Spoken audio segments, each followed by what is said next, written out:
என்னங்க, நீங்க ஹாஸ்பிடலுக்கு போலையா? என்ன மாமா, காலையில தூங்கி எந்திரிக்கும் போதே கையில ஸ்டெத்தஸ்கோப்போட வருவீங்க. இன்னைக்கு என்ன சாவகாசமா பேப்பர் படிச்சிட்டு இருக்கீங்க? இன்னும் ஹாஸ்பிடலுக்கு போலையா? பொதுவா கதைகள் எல்லாம் சொல்லுவாங்கல்ல, ஒரு மந்திரவாதியோட உசுரு 7 கடல் 7 மலை தாண்டி ஒரு கிளிக்குள்ள இருக்குன்னு. அது மாதிரி உன் மாமாவோட உசுரு அந்த ஸ்டெத்தஸ்கோப்ல தான் இருக்கு. உங்களுக்குலாம் வேற வேலை இல்லையா? எதுக்கு என்ன சுத்தி கிண்டல் பண்ணிட்டு இருக்கீங்க? சரிங்க, வினய் எப்படி இருக்கான்? பேசுனீங்களா? வாசுகி, அதான் கூட மித்ரா இருக்கான்ல, பயப்படாத, அவன் நல்லா இருப்பான். ஏங்க, அன்னைக்கு அவ கூட இருக்கும்போதுதான் நைட்டு வினைக்கு உடம்பு சரியில்லாம போச்சு. நீங்க சும்மா மித்ரா எது பண்ணாலும் அவளுக்கே சப்போர்ட் பண்ணிட்டு இருக்காதீங்க.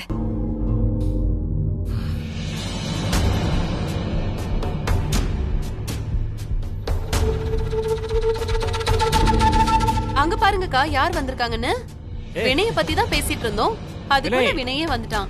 வா வினய். வா வினய். ஏன் அங்கே நிக்கிற? உள்ள வா. வினய், எப்படிடா இருக்க? என்னடா அம்மாக்கு ஒரு போன் கூட பண்ணல? வாங்க, உள்ள வாங்க. இவன் யார கூட்டிட்டு வந்திருக்கான்?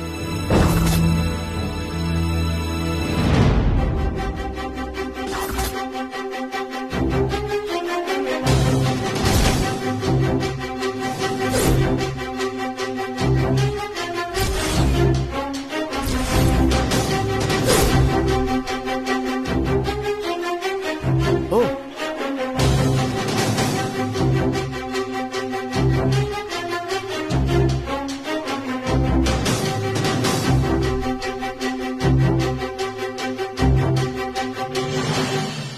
சம்பந்தி, வணக்கம் வணக்கம். உள்ள வாங்க, உள்ள வாங்க. வணக்கங்க. வாங்க.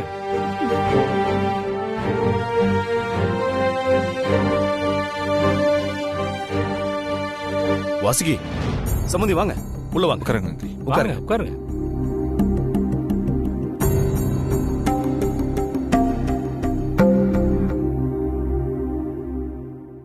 உங்களுக்கு இப்ப உடம்பு எப்படி இருக்கு?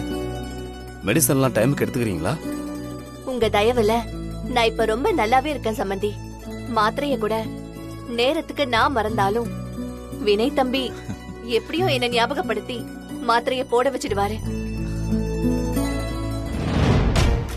பாத்தீங்களாக்கா, நம்ம கிட்ட ஒரு தடவை கூட டைமுக்கு சாப்பிட்டீங்களான்னு கூட கேட்டதே இல்ல. நேத்து வந்த இவங்கள வினய் என்ன தாங்குறான்? வினய் வரான்னு சொன்ன உடனே நான் மித்ரா வினயை மட்டும்தான் எதிர்பார்த்தேன். உங்களை நான் எதிர்பார்க்கவே இல்லை. What a surprise.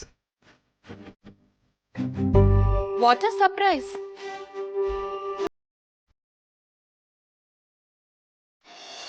நீங்க இன்னும் கொஞ்ச நாளைக்கு வெளியில போக கூடாது. உங்களுக்கு மெடிசன் எவ்வளவு முக்கியமோ அந்த அளவுக்கு ரெஸ்டும் முக்கியமாச்சே. ஏன் இப்படி உடம்ப வச்சுக்கிட்டு இவ்வளவு ரிஸ்க் எடுக்கிறீங்க? அதுக்கு இல்லங்க, என்னதான் இருந்தாலும் அன்னைக்கு கோவத்துல உங்க வீடேறி வந்து சண்டை போட்டு 4 பேர் பார்த்து நாக்கு மேல பல்லு போட்டு உங்களை பேசுற மாதிரி பண்ணிட்டு போயிட்டோம். அது மனசுக்கு கேட்கல. அதான் உங்களையும் சம்மந்தி அம்மாவையும் நேர்ல பார்த்து மன்னிப்பு கேட்டுட்டு போலான்றதுக்காக தான் வந்தோம்.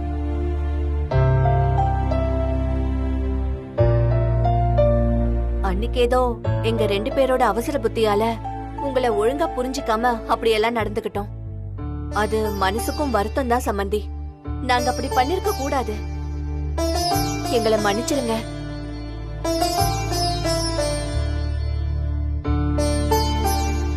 என்னங்க நீங்க, இதெல்லாம் ஒரு விஷயமாங்க? இதுக்காகவா இவ்வளவு தூரம் டிராவல் பண்ணி வந்தீங்க? இத ஒரு போன் கால்லே பேசி முடிச்சிருக்கலாமே. எதுக்கு சம்பந்தி இவ்வளவு பெரிய ரிஸ்க் எடுக்கிறீங்க? அதுக்கு என்ன சம்பந்தி? அதுவும் இல்லாம இன்னொரு விஷயமும் இருக்கு. அது என்ன இன்னொரு விஷயம்? ஏங்க சொல்லுங்க. சம்மந்தி, எல்லாம் நல்ல விஷயம் தான் சம்மந்தி. நம்ம ஊர்ல வர்ற வாரம் அம்மன் திருக்கல்யாணம் ரொம்ப விசேஷமா இருக்கும். ஓ, அன்னைக்கு கோயில்ல நிறைய கல்யாணம் நடக்கும். எங்க ஊர்ல பாதி பேருக்கு அந்த திருவிழால தான் கல்யாணம் நடந்திருக்கு. அதான் அன்னைக்குன்னு பார்த்து நம்ம ஊர்லயே நம்ம ஊராரு முன்னாடி வினய் தம்பிக்கும் மித்ராவுக்கும் இன்னொரு தடவை கல்யாணம் பண்ணி பார்க்கலாம்னு நினைச்சோம்.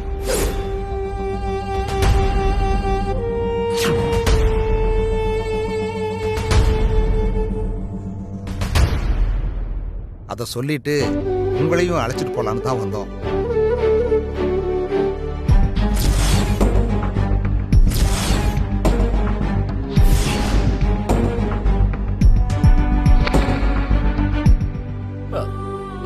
அதுக்கு இப்ப என்ன அவசரம்?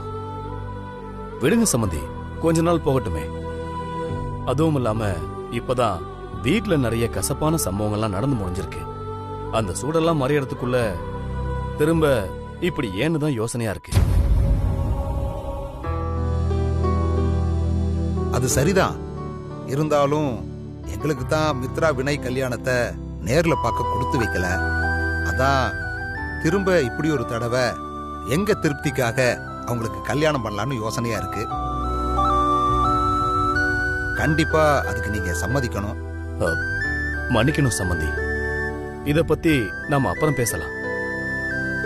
எனக்கு இத பத்தி பெருசா ஐடியா இல்ல.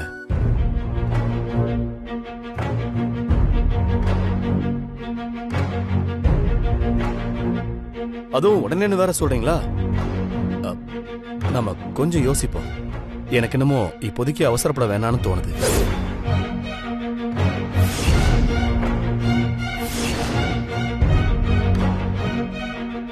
வினய கூட்டிட்டு போய் அம்மன் தாலி கட்ட சொல்லலான்னு பார்த்தா டாக்டர் இப்படி சொல்றாரே. மித்ரா, அப்பா அம்மாவை ரூமுக்கு அழைச்சிட்டு போமா. பாவம் ரொம்ப தூரம் டிராவல் பண்ணி வந்திருப்பாங்க, டயர்டா இருக்கும். நீங்க போய் ஃப்ரெஷ் ஆகிட்டு ரெஸ்ட் எடுங்க. எதுவா இருந்தாலும் அப்புறம் பேசலாமே. சரிங்க. சரியா? மித்ரா அழைச்சிட்டு போமா. வா அம்மா. உள்ள கூட்டு போமா.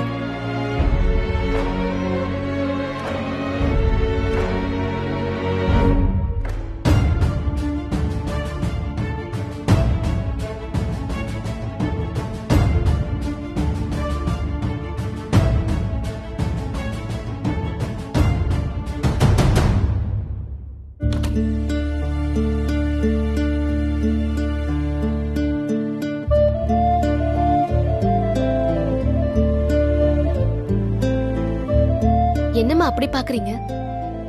ஏண்டி, இந்த ரூமே நம்ம வீடளவு இருக்கும்ல? அவ்வளோலாம் இருக்காதும்மா, சும்மா பேசாத. அப்பா என்ன யோசிக்கிறீங்க? இல்லம்மா, உன் மாமனாருக்கு இந்த கல்யாண விஷயத்துல பெருசா விருப்பம் இல்ல போலயே. விருப்பம் இல்லாமலாம் இல்லப்பா. டக்குன்னு கல்யாணம்னு சொன்னதுனால அவரு யோசிக்கிறாரா இருக்கும். நான் மறுபடியும் அவர்கிட்ட பேசி பாக்குறேன். நீங்க கவலைப்படாதீங்க.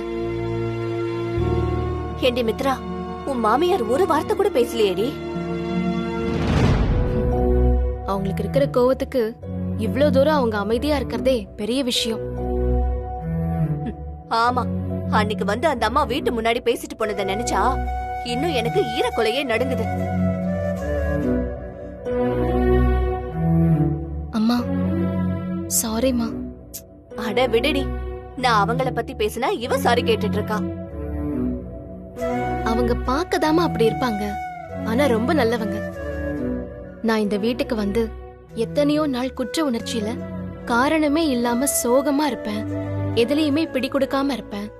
ஆனா அப்பெல்லாம் வாசுகி அம்மா அவ்வளவு ஆதரவா இருந்தாங்க. என்னமோ நீதான் சொல்ற, எனக்கு என்னமோ உன் வீட்டுக்கார மாமனார் அளவுக்கு அந்த அம்மா மனசுக்கு நெருக்கமா படல. அம்மா இங்க எல்லாருமே நல்லவங்க தான். டாக்டரும் வினயும் எந்த அளவுக்கு நல்லவங்களோ அதே மாதிரிதான் வாசுகி அம்மாவும். ஏதோ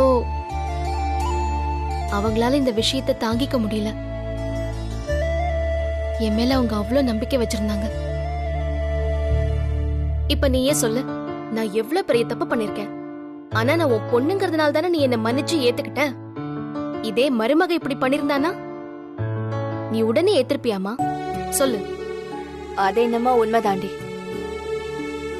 எது எப்படியோமா, நடந்தது நடந்து போச்சு. இப்போதைக்கு என் ஆசையெல்லாம் நம்ம ஊர்ல உங்க கல்யாணம் நடக்கணும். அதுல இந்த வீட்ல இருந்து எல்லாரும் வந்து கலந்துக்கணும், அவ்வளவுதான். நீங்க கவலைப்படாதீங்கப்பா, இத நான் பாத்துக்கிறேன். ஏண்டி மாப்பிளைக்கு கூட பிறந்தவங்க யாராவது இருக்காங்களா? அதெல்லாம் இல்லம்மா. ஏன்? இல்ல, சும்மா கேட்டேன். ஆ, அப்புறம் இன்னொரு பொம்பளை ஒருத்தங்க இங்க இருக்காங்களே, அவங்க யாரு? இன்னொருத்தவங்களா? யாரு?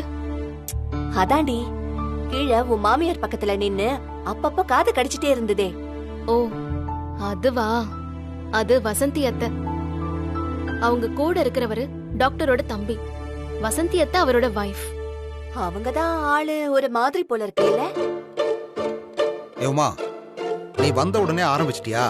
யாரு எப்படி இருந்தா உனக்கு என்ன? நம்மன்னு இருக்க மாட்டியா? இதென்னங்க வம்பா இருக்கு? என் மக வாழ வந்திருக்கிற வீடு எப்படி என்னன்னு நான் தெரிஞ்சுக்க வேண்டாமா? இத கூட நான் கேட்க கூடாதா? என்ன மித்ரா? அதெல்லாம் கேக்கலாமா? ம், நீங்க 2 பேரும் முதல்ல ஃப்ரெஷ் ஆயிட்டு ரெஸ்ட் எடுங்க.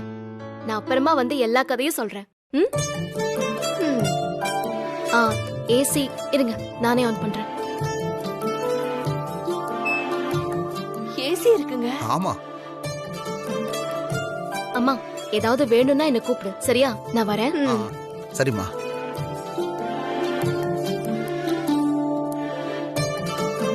ஏங்க, இவ்ளோ பெரிய ரூம சும்மாவா வச்சிருப்பாங்க? பணக்காரங்க வீட்ல எல்லாம் அப்படித்தான் உமா. இந்தா இப்ப நம்ம வர்றப்போ தங்க வைக்கிறாங்கல்ல, அதுக்கு தான்.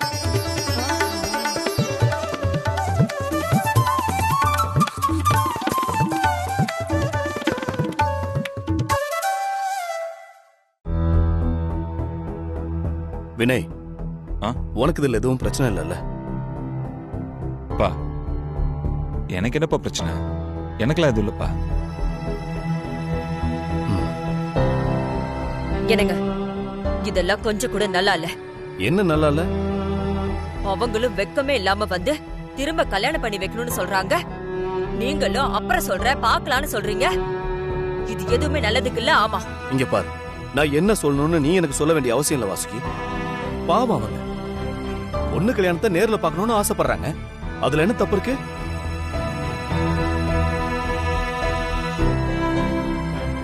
அப்போ இந்த கல்யாணத்துல உங்களுக்கு பரிபூர்ண சம்மதம், அப்படிதானே? நான் அப்படி சொன்னா? ஏன் வாசுகி, நீயே உன்னை புரிஞ்சுக்கிட்டு நீயே உன்னை கற்பனை பண்ணி பேசுற? ஆமா ஆமா, இங்க எல்லாத்துக்கும் நான் தான் காரணம் இல்ல. உங்ககிட்ட எல்லாம் மனுஷன் பேச முடியாது. என்னங்க நீங்க, நான் கேட்டதுக்கு பதில் சொல்லாம இப்படி வந்து உட்கார்ந்திருக்கீங்க? அக்கா, மாமாவுக்கு இதே வேலைதான்க்கா. வெளுத்ததெல்லாம் பாலுன்னு நம்பிடுவாரு. பாவம் இவர் தான் நம்புறாரு. ஆனா இவர் தலையில அந்த நாடகக்கார குடும்பம் நல்ல மிளக அரைச்சிட்டு இருக்கு. ச்சே. சித்தி, நீ சும்மா இருடா. வசந்தி சொல்றதுல என்னடா தப்பு இருக்கு? உன் அப்பாவை அப்படிதானே அவங்க நம்ப வைக்கிறாங்க. இவரும் கொஞ்சம் கூட யோசிக்காம அவங்களுக்கு சப்போர்ட் பண்ணிட்டு திரியறாரு. நான் சொல்றதெல்லாம் இப்ப அவர் காதுல ஏறதே கிடையாது.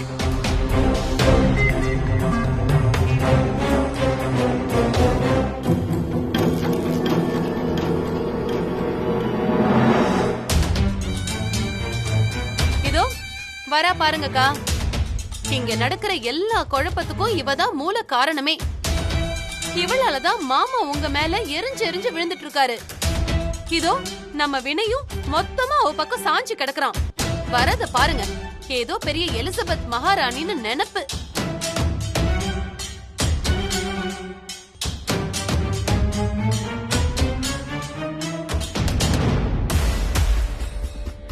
எத்தனை நாளா இந்த பிளான்?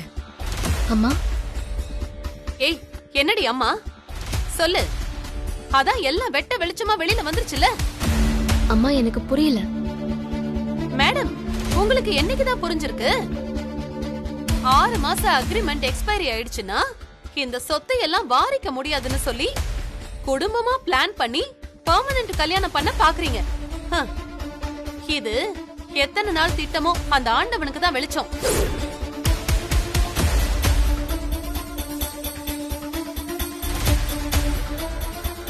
அம்மா, நீங்க எல்லாத்தையும் தப்பா புரிஞ்சிட்டு இருக்கீங்க. எது சரி எது தப்புன்னு நீ எனக்கு சொல்லிக் கொடுக்க வேண்டிய அவசியம் இல்ல. வாசுகி, நீங்க சும்மா இருங்க. பேப்பர் தானே படிச்சிட்டு இருந்தீங்க, படிங்க. ஆமா, நீ சொல்லி கொடுத்து சரி எது தப்பு எதுன்னு தெரிஞ்சுக்கிற அளவுக்கு என் அக்கா ஒண்ணு அவ்வளவு தரம் தாழ்ந்து போயிடல.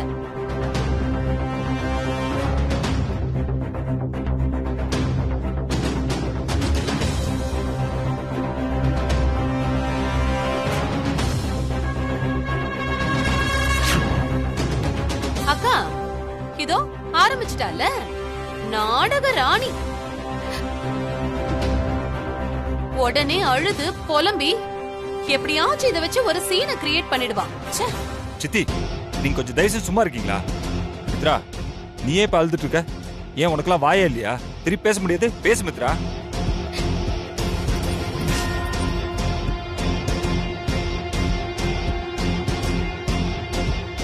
ஏய், அன்னைக்கு என்னமோ குடும்ப கௌரவம் மானம் அப்படி இப்படின்னு வாசல்ல வந்து படம் ஓட்டிட்டு போனவங்க இன்னைக்கு அதையெல்லாம் மறந்துட்டு கொஞ்சம் கூட வெக்கமே இல்லாம எந்த மூஞ்சிய வச்சுக்கிட்டு இப்படி வீடு படியேறி வராங்களோ.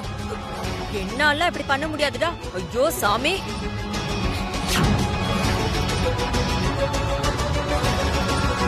அக்கா, அதுக்கெல்லாம் உடம்புல ரோஷன் ஒண்ணு வேணும். சாப்பிடுற சாப்பாட்டுல உப்பு கொஞ்சமாவது சேர்த்துக்கணும்.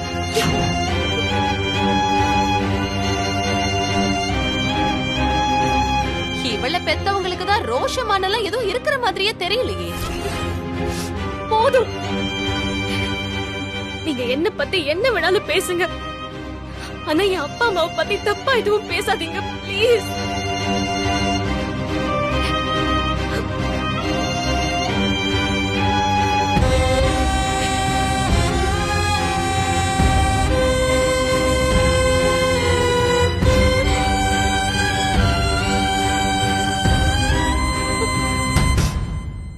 அழறியா? நல்லா அழுடி. இன்னும் கொஞ்ச நாள் தான் நீ துண்ட காணும் துணிய காணும்னு இந்த வீட்டை விட்டு மொத்தமா வெளியில ஓடத்தான் போற.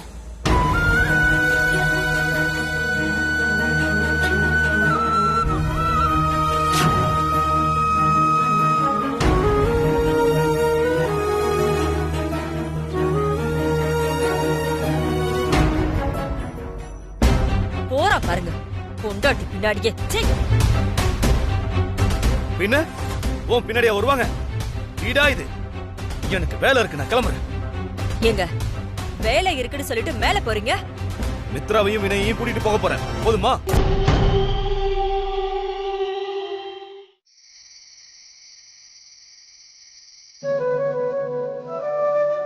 ஓகே சரி, ஓகே நான் பாத்துக்கிறேன். நான் உங்களுக்கு அப்புறமா கால் பண்றேன். Okay bye. என்னம்மா? டாக்டர், உங்ககிட்ட கொஞ்சம் பேசணும். சொல்லுமா. என் அப்பா அம்மா எனக்கும் வினைக்கும் கல்யாணம் பண்ணி வைக்கணும்னு சொன்னாங்கல்ல, அத ஏன் டாக்டர் வேண்டான்னு சொல்றீங்க? உங்களுக்கு அதுல உடன்பாடு இல்லையா? என்ன விடுமா, உனக்கு அதுல உடன்பாடு இருக்கா? எனக்கும் இல்ல டாக்டர். ஆல்ரெடி அவங்களுக்கு சொல்லாம கல்யாணம் பண்ணி ஊர்ல எல்லாரும் தப்பா பேசுறாங்க. அதுக்காக தான் அவங்க கல்யாணம் பண்ணி பார்க்கணும்னு நினைக்கிறாங்க. நான் உங்ககிட்ட ஒரு விஷயம் சொல்லணும். உனக்கு அது ஆல்ரெடி தெரியும். நான் புதுசா சொல்றதுக்கு ஒண்ணு. வினையோட கண்டிஷன் இப்ப கொஞ்சம் கிரிட்டிக்கலா இருக்குமா.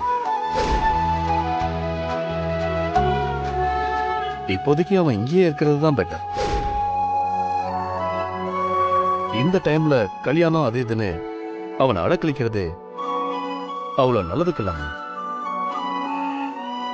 ஊர்ல அவனுக்கு ஒண்ணு கிடக்க ஒண்ணு ஏதாவது ஆச்சுன்னா அவனை ஹாஸ்பிட்டல் கூட்டிட்டு வரதும் கஷ்டம். அங்க இருக்கிறவங்களுக்கும் எல்லாம் தெரிஞ்சு பெரிய பிரச்சனை ஆயிடுமா.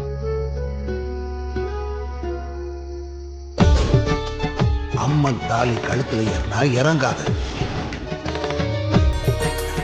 ஆனா உனக்கு ஏறுமா?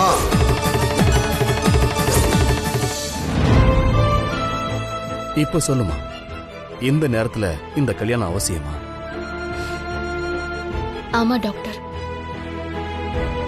ஊர் கோவிலுக்கு போயிருந்தப்போ அங்கிருந்த சித்தர் ஒருத்தர் அம்மன் கல்யாணத்தன்னைக்கு அம்மன் கழுத்துல இருக்கிற தாலிய வினை ஏன் கழுத்துல கட்டினா வினை உயிருக்கு எந்த பிரச்சனையும் வராதுன்னு சொன்னாரு.